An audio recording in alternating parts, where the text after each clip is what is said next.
Another mode na naman ang nadagdag natin ngayong araw at tatawagin natin itong charging station mode.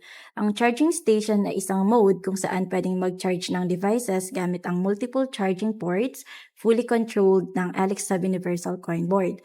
So sa ating OLED screen, makikita nyo ang service name na Charging STN, short for Charging Station.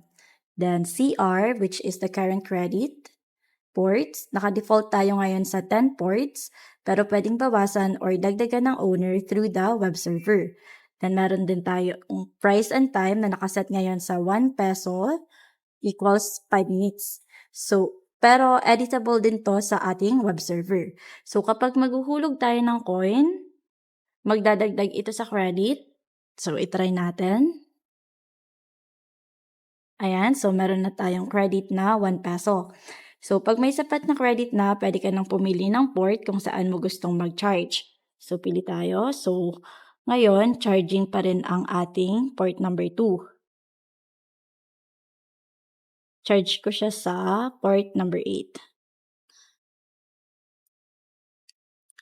So, ayan, pag pinili mo, automatic mag-on yung selected port for the exact duration na nakaset.